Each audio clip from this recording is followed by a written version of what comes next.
Olá a todos, bem-vindos a esta primeira sessão sobre a Surya Aikal, a Epístola do Templo, que Shoghi Effendi descreveu como uma das mais desafiadoras epístolas de Baha'u'lláh. Há várias maneiras de estudar as escrituras baha'is. Há quem faça a leitura e comentário em grupo, há quem goste de fazer um estudo parcelar, isto é, resumir vários parágrafos de cada vez, e há quem prefira identificar os principais temas da epístola que está a ser estudada e estudá-los em profundidade. Ora, é esse método que vamos seguir aqui. Vamos olhar para a Surya Aikal e identificar os 4 principais tópicos e vamos estudá-los em profundidade e depois vamos olhar para as 5 epístolas dirigidas a reis e governantes.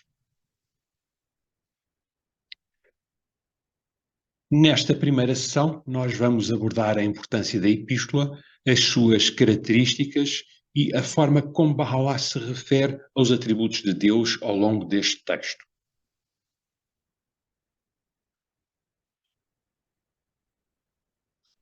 Ora bem, a epístola é conhecida pelo seu título persa, Surya Aikal, ou, título árabe, Suratul Aikal. Foi revelada entre 1863 e 1868 e foi revista posteriormente em 1869. Começou por ser revelada em Adrianópolis e é revista em Aca. É um texto que no seu original em árabe tem 88 páginas. E ao longo do texto manifestam sobretudo as vozes de Baha'u'lláh e do mais grandioso espírito. Sobre as vozes que se podem identificar numa epístola, podemos recordar, por exemplo, que as palavras ocultas e a epístola ao filho do lobo, por exemplo, são narrativas na primeira pessoa. Já o livro da certeza é uma narrativa na terceira pessoa. Ora, aqui na Surya Aikal, nós temos uma narrativa múltipla, em que temos tanto o manifestante como o mais grandioso espírito que aparecem com o papel de narradores ou dialogantes. A epístola é uma epístola que tem um tom de comando e autoridade e o principal destinatário da epístola é o próprio Baha'u'lláh. É curioso porque perguntaram uma vez a Baha'u'lláh quem era o destinatário desta epístola. E ele respondeu que tanto o emissor como o receptor são o mesmo, eram ele próprio. Esta epístola teve a sua primeira tradução oficial em inglês no ano 2002, foi-nos apresentada com um texto com 276 parágrafos e no ano seguinte foi publicada a primeira tradução oficial em português do Brasil.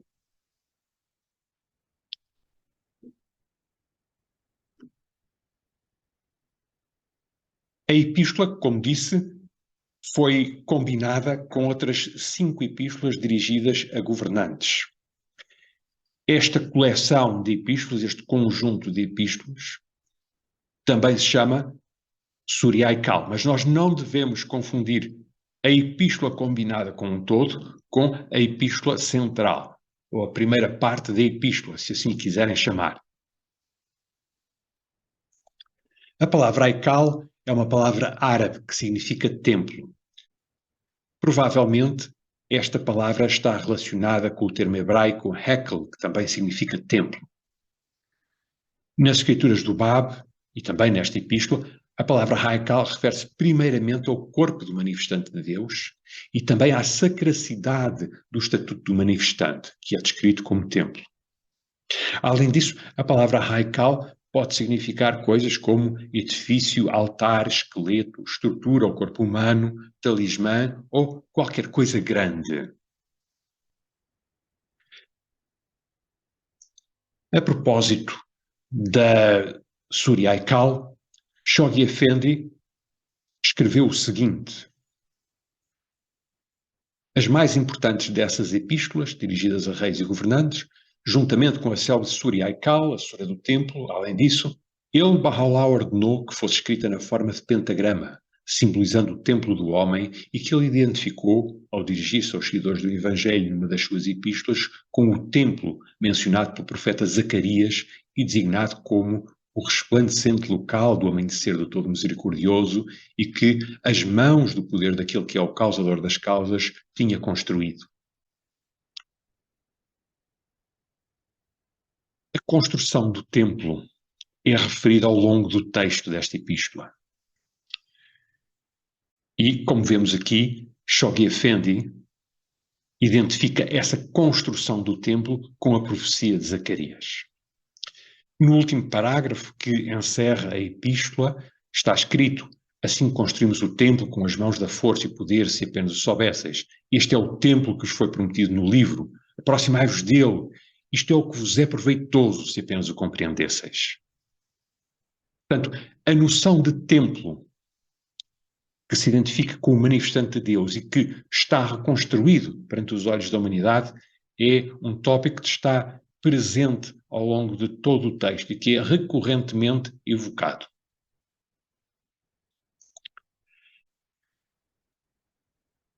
Baha'u'lláh, como vimos naquela citação de Shoghi Effendi, ordenou que a epístola fosse escrita na forma de estrela de 5 pontas, que simbolizava o templo humano. Estas pontas da estrela eram as epístolas aos 5 governantes. E na epístola, a palavra Aikal descreve Baha'u'lláh na sua condição de manifestante de Deus, como pessoa santificada, como templo humano. A pessoa do manifestante revela-nos um espaço-tempo sagrado.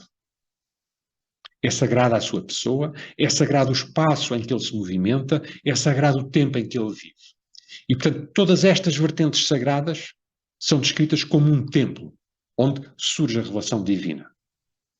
E este espaço-tempo sagrado é referido nesta epístola como o Haikal e é representado na forma de estrela de 5 pontas.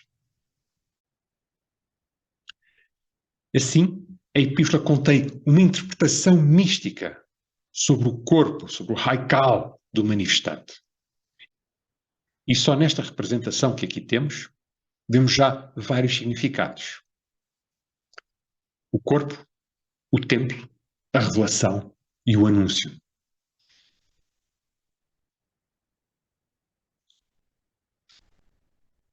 A estrela de 5 pontas, que se assemelha à forma de um corpo humano, é um símbolo importante em várias tradições religiosas e filosóficas. O Bab escreveu várias epístolas e cartas na forma de estrela, incluindo a famosa lista de muitas centenas de derivações da palavra Baha. E Shoghi Effendi deixou claro, disse-nos, falando rigorosamente, a estrela de 5 pontas é o símbolo da nossa fé, conforme usado pelo Bab e explicado por ele. E temos aqui ilustrações de textos do Bab na forma de estrela, na forma de Haikal.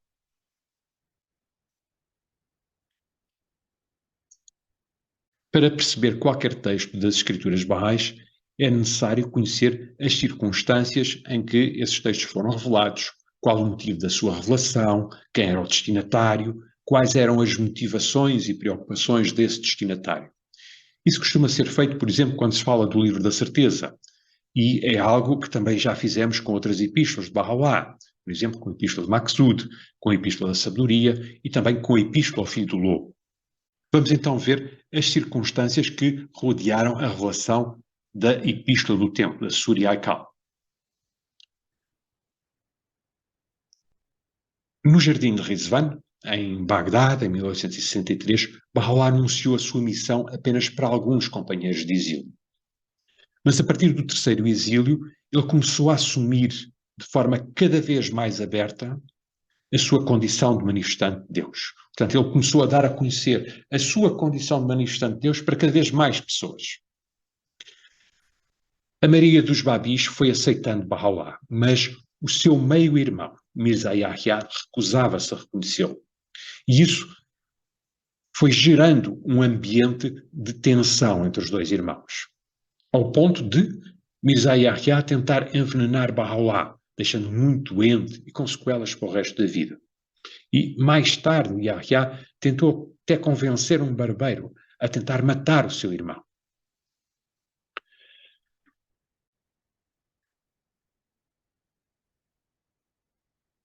Várias vezes, Bahá'u'lláh instou Yahya a reconhecê-lo como manifestante, mas o Yahya recusava-se e os adeptos do Yahya começaram a difamá-lo entre os babis, apelando à intervenção do governo otomano. Estes seguidores de Yahya geraram um clima de enorme agitação.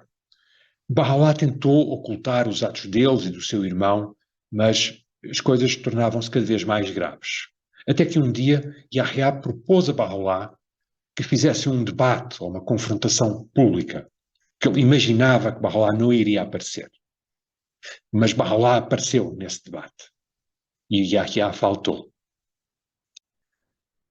A partir daí dá-se a grande separação. Yahya foi ficando desacreditado e Bahá'u'lláh foi reconhecido por cada vez mais babis. E em 1868, Bahá'u'lláh seria exilado para a Palestina e Yahya seria exilado para o Chipre. E os dois irmãos nunca mais se veriam. E existe nesta epístola um pequeno parágrafo que assume um tom autobiográfico, em que podemos perceber o quão doloroso devem ter sido esses tempos para Bahá'u'lláh. Não há muito mais certos deste género ao longo da epístola. E Bahá'u'lláh diz o seguinte: quando o meu irmão viu a fama crescente da causa, ficou cheio de arrogância e orgulho. Em seguida ele emergiu por detrás do véu da ocultação, levantou-se contra mim, contestou os meus versículos, negou o meu testemunho e repudiou os meus sinais. Nem a sua fome se satisfaria a menos que devorasse a minha carne e bebesse o meu sangue. Disto dão testemunho aqueles servos de Deus que o acompanharam no seu exílio e, além desses, aqueles que estão próximos dele. Com este fim, ele consultou com um dos meus servos e tentou conquistá-lo para os seus próprios planos. Logo depois, o Senhor enviou em meu auxílio as hostes do visível e do invisível, protegeu-me com o poder da verdade e fez descer sobre mim aquilo que frustrou o seu propósito.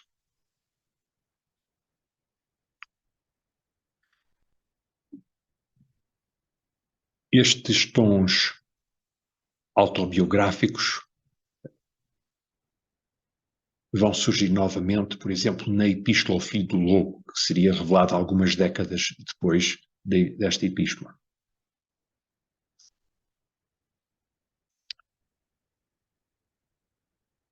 Qual é que é a importância da Surya Ekal? Quando nós pensamos no divino e na nossa relação com o divino, temos naturalmente muitas perguntas que gostaríamos de ver respondidas para melhor percebermos a nossa existência e a nossa relação com o divino. As perguntas podem ser questões como estas que aqui estão. O que é Deus? O que é um manifestante de Deus? Que poderes é que tem um manifestante de Deus? Como é que um manifestante de Deus se distingue de nós? Como é que ele se distingue de Deus? Como é que ele se relaciona com Deus? A falta de resposta ou pouca clareza nas respostas a estas perguntas levou algumas autoridades religiosas à tentação do dogma, isto é, a tentar procurar explicações inquestionáveis. Essas respostas tornaram-se depois motivo de divisões dentro das religiões e foram motivo de conflitos muito sangrentos. O Surya Ekal assume uma enorme relevância ao responder a estas e outras questões, abrindo as portas para o estudo da relação entre os mundos da criação e da revelação e levando para um patamar totalmente diferente. Podemos dizer que Bahá'u'lláh, com esta epístola, estabelece as bases de uma teologia Bahá'í. O Surya Ekal contém muitas e diversas descrições sobre a condição dos manifestantes de Deus e permite-nos apreciar os vários planos da existência, o Criador, os manifestantes e a humanidade, e a forma como eles se relacionam através do Espírito Santo. Não é uma explicação simples e linear. E é por esse motivo que Shoghi Effendi descreve esta epístola como uma das obras mais desafiadoras de Bahá'u'lláh. Esta relação entre Criador, manifestantes e humanidade e a forma como estão ligados através do Espírito Santo está representada neste símbolo Bahá'í que nós tão bem conhecemos. A primeira linha horizontal representa Deus. A linha intermédia representa os manifestantes. E a linha de baixo representa a humanidade. E depois temos uma linha vertical que representa o Espírito Santo, que liga os três planos da existência. As duas estrelas representam o Bab e Baha'u'lláh, os fundadores da fé Bahá'í. A relação entre estes três planos de existência é explicada por Baha'u'lláh numa linguagem metafórica, por vezes com tons poéticos, por vezes com tons místicos. É uma linguagem que, por ser metafórica, contém múltiplos significados.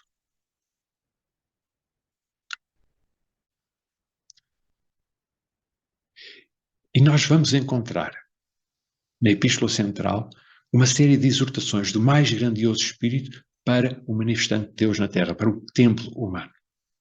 Vamos encontrar também a promessa do aparecimento de uma nova raça de homens que vem proclamar e apoiar a causa. E é nesse contexto que surgem depois as mensagens e as advertências aos líderes religiosos e soberanos e também a toda a humanidade. A epístola começa com este preâmbulo e com esta invocação, que dizem o seguinte: esta é a sura do templo que Deus ordenou que fosse o espelho dos seus nomes entre os céus e a terra e um sinal da sua lembrança entre os povos do mundo. Ele é o mais maravilhoso, o todo-glorioso. O texto da epístola inicia-se com uma frase que funciona como preâmbulo, onde se destaca a relevância do templo aos olhos de Deus. E depois segue-se a invocação inicial, está aqui escrita em maiúsculas na tradução, e que estabelece a fonte da autoridade da epístola. Fazendo um pequeno à parte, eu diria que seria um exercício interessante procurar os diferentes textos de Baha'u'lláh e fazer um levantamento dos preâmbulos e das invocações e tentar perceber o que é que dizem esses preâmbulos e essas invocações. Enfim, fica o desafio para quem o quiser assumir. A primeira parte da epístola anuncia uma revelação divina. E esse anúncio é feito com uma linguagem simbólica profunda e apresenta-nos as bases de uma teologia Bahá'í. Uma teologia que proclama os vários atributos de Deus e descreve como fonte de toda a revelação divina. Uma teologia que anuncia o aparecimento de uma dupla revelação, isto é, do Bab e de Baha'u'lláh. Uma teologia que estabelece uma distinção clara entre os manifestantes de Deus e a essência do Criador. Que também define a prova da autoridade dos manifestantes.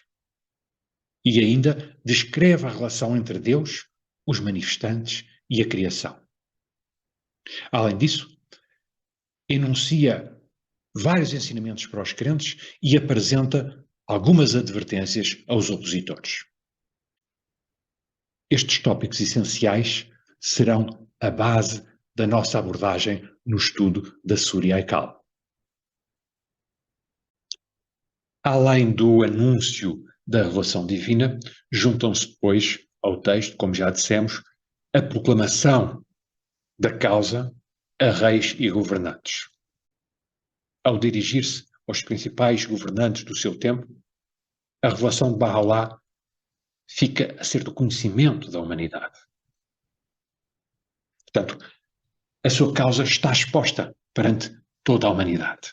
E daqui para a frente não há mais dúvidas sobre quem é Baha'u'lláh e qual é a sua missão.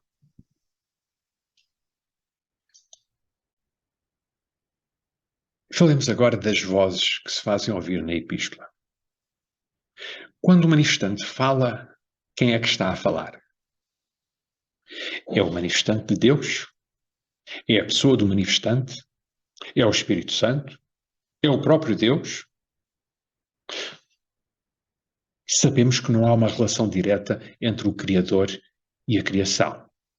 Então, precisamos de ler o texto com atenção para percebermos exatamente quem é que está a falar ao longo do texto, quem é aquela voz.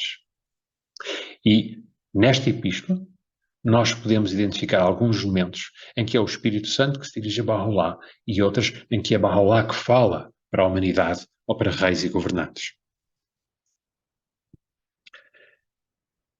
Em vários textos das escrituras de Bahá'u'lláh podemos encontrar frases que começam com o imperativo dize. Na Surah Al-Kal, nós percebemos que isso acontece com mais frequência. Este imperativo dize surge 32 vezes na Epístola Central. E ao usar esta expressão imperativa, Bahá'u'lláh mostra-nos que é o Espírito Santo que lhe está a ordenar que diga certas coisas. É como se Deus estivesse a comunicar diretamente conosco, através das Escrituras, usando o manifestante como seu porta-voz. Este tipo de expressão não é novidade na literatura religiosa. Ela surge no Alcorão e, no Antigo Testamento, nós encontramos expressões equivalentes. Por exemplo, a expressão assim diz o Senhor encontra-se 276 vezes em 18 livros do Antigo Testamento. Há também aqui um elemento de ênfase. É como se nos dissessem, prestem atenção. Vamos ver alguns exemplos onde é utilizado o imperativo diz na Surah Al-Kal. Dize, os rios da sabedoria e da expressão divinas fluíram pelas epístolas de Deus e reuniram-se no mais grandioso oceano, se apenas o percebessem. Dize, ó povo, temei a Deus e não permitais que as vossas línguas profiram na sua falsidade aquilo que lhe desagrada. Dize, ó povo, afastar-vos-eis daquilo que é a verdade eterna e escolhereis em alternativa aquilo que criámos com uma mão cheia de barro? Dize, ai de vós, como podeis professar-vos crentes quando negais os versículos de Deus, do Omnipotente, o Omnisciente?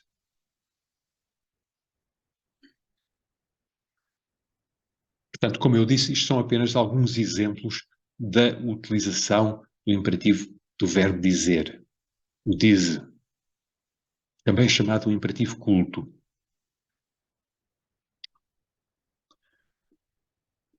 São Tomás de Aquino dizia que não podemos conhecer a essência de Deus. E dizia também que o máximo que podíamos conhecer era o que não é Deus. Isto é a chamada teologia negativa. Há aqui um paralelo interessante com a fé Bahá'í, porque a fé Bahá'í também diz que nós não podemos conhecer o que é Deus, o que é a essência de Deus. Não temos acesso à essência de Deus. E apenas podemos conhecer os seus atributos que se vão revelando através dos seus manifestantes.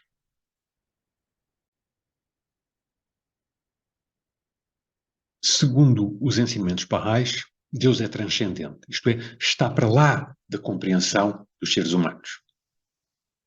E não há uma ligação direta entre Deus e a criação. O que nós sabemos é que Deus se revela ciclicamente à humanidade através dos seus manifestantes. E esses manifestantes são inspirados pelo Espírito Santo. São eles que nos transmitem a vontade e a palavra de Deus. São eles que refletem os atributos de Deus para a humanidade.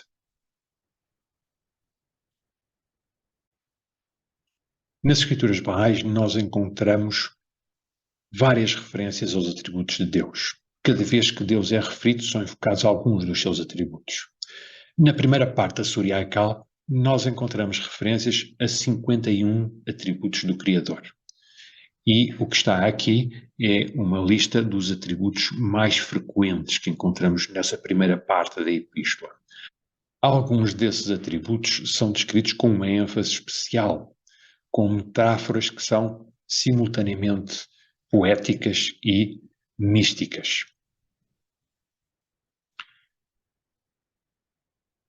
Vamos olhar para um destes atributos que é referido com uma ênfase especial. Omnipotente, Deus omnipotente. Este atributo omnipotente é reafirmado 17 vezes no corpo central da Epístola. É um atributo que também é descrito com recurso a expressões metafóricas muito intensas, todas elas em tom assertivo.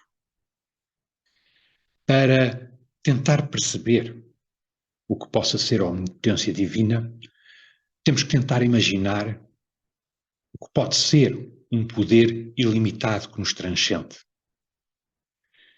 Mas a verdade é que nós também somos limitados.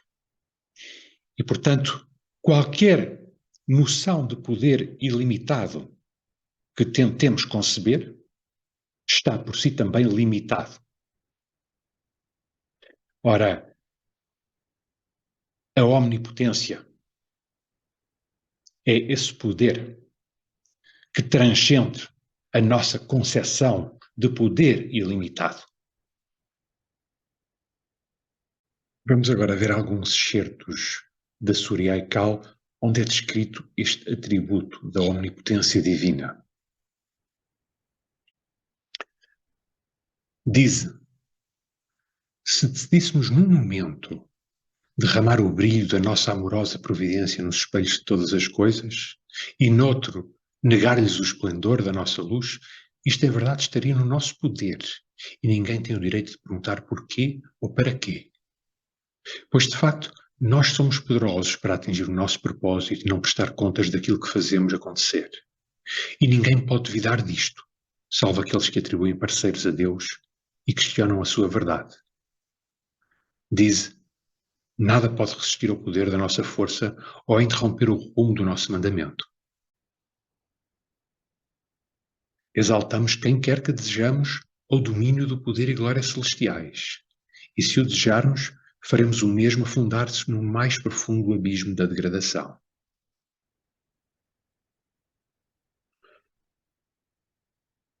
Portanto, há uma percepção aqui sobre o conceito de omnipotência. Deus é capaz de tudo.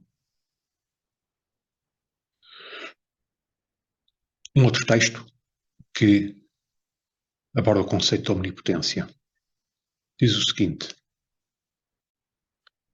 ó habitantes da terra, argumentaríeis que se levássemos uma alma ao Sadratul Muntaha, ela deixaria de estar sujeita ao poder da nossa soberania e domínio? Não pelo meu próprio ser. Se fosse nosso desejo, devolvê-lo-íamos ao pó em menos de um piscar de olhos. Considerai uma árvore. Observa como a plantamos no jardim e a nutrimos com as águas do nosso cuidado amoroso. E como, quando ficou alta e amadureceu, enchendo-se de folhas verdejantes e frutos agradáveis, eis que enviámos os ventos tempestuosos do nosso mandamento e arrancámo-la e prostámo-la na face da terra. Assim tem sido o nosso procedimento com todas as coisas e assim será neste dia. O Sadratul Muntaha é um símbolo do manifestante e simultaneamente também um símbolo do limite das capacidades humanas. Por fim, outro texto que também descreve a omnipotência de Deus. Diz: está no nosso poder, se o desejarmos, fazer todas as coisas criadas a expirar num momento e no momento seguinte dotá-las novamente de vida. O conhecimento disso, porém, está apenas com Deus, o omnisciente, o informado de tudo. Está no nosso poder, se o desejarmos, fazer um grão de pó gerar em menos de um piscar de olhos sóis de infinito e inimaginável esplendor. Fazer uma gota desenvolver-se em vastos e incontáveis oceanos, de incutir em cada letra uma tamanha força que as capacitasse a desvendar todo o conhecimento das eras passadas e futuras.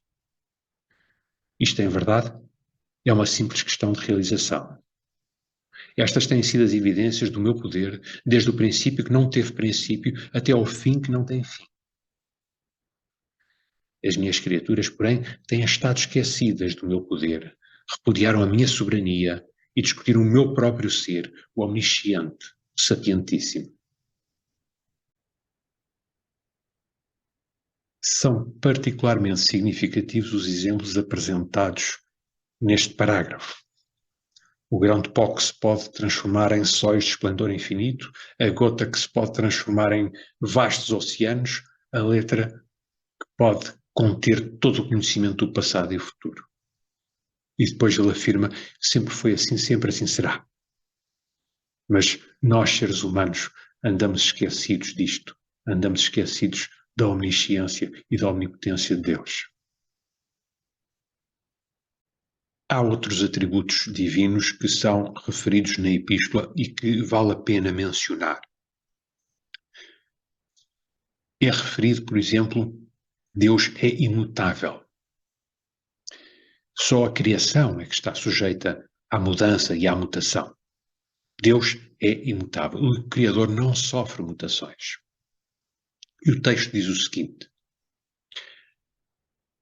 a única coisa que está isenta de mudança é o seu próprio ser, todo misericordioso, o mais compassivo, se fosseis contemplar com os olhos do discernimento, enquanto tudo para além dele pode ser alterado por um ato da sua vontade. Ele, em verdade, é o Todo-Poderoso, o Omnipotente, o Sapientíssimo.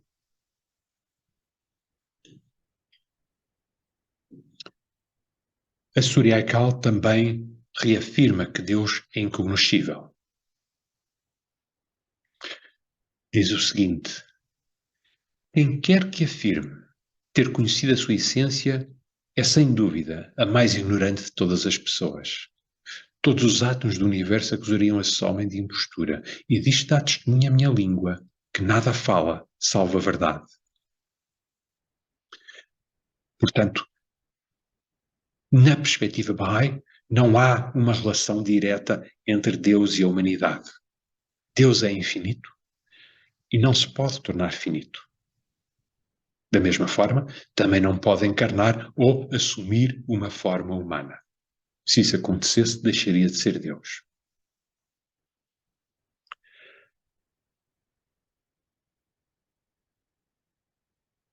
Depois, refere-se à graça de Deus. E o texto diz o seguinte: glorificado seja Deus, que concedeu esta graça que abrangeu todas as coisas, sejam visíveis ou invisíveis. Assim criámos de novo toda a terra, e no entanto a maioria das pessoas não consegue percebê-lo.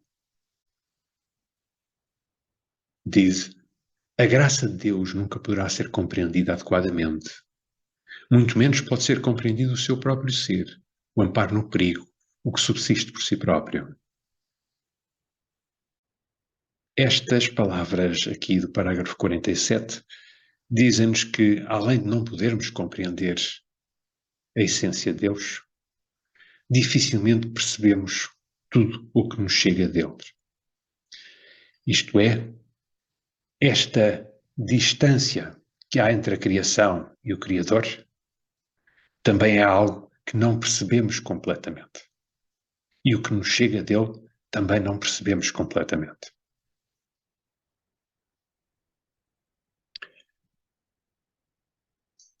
Para concluir esta primeira sessão sobre a Suriaical, proponho-vos algumas questões para reflexão.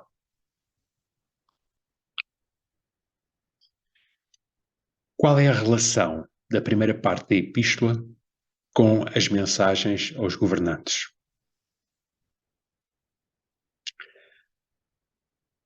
Nos primeiros dois parágrafos, a afirmação em tom imperativo, glorificado seja aquele que, surge 6 vezes. Por que motivo é que isto acontece?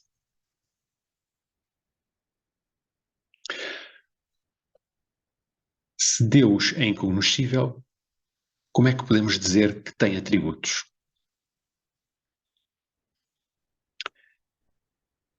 Qual é a diferença entre o conceito de Deus uno, que temos na fé Bahá'í, e o conceito de Deus uno e trino, que nos é apresentado no cristianismo?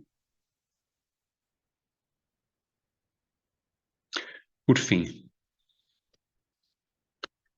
como podemos relacionar a Suriaical com o seguinte excerto das palavras ocultas? Ó Filho do Homem, o templo do ser é o meu trono. Purificam-se todas as coisas para que ele possa estabelecer-me e nele habitar. Estas são, pois, as questões que eu vos deixo para reflexão sobre esta primeira sessão da Suriaical. Gostava de terminar esta sessão deixando um agradecimento especial ao amigo Jorge Guerreiro, do Brasil, que me enviou várias sugestões e comentários sobre este documento que vos apresentei aqui hoje. Fica, portanto, o meu muito obrigado para o Jorge Guerreiro. Deixo-vos ainda uma série de referências bibliográficas sobre a epístola e sobre o tema que apresentámos aqui hoje, portanto, Deus e os seus atributos. E, por fim, uma recomendação também de leitura. O livro The Body of God, de John Hatcher, que é o primeiro estudo sistemático que eu vi sobre a Epístola do Templo, a Surya Aikal. É um livro que eu recomendo, tanto quanto eu sei, por enquanto não está traduzido em português.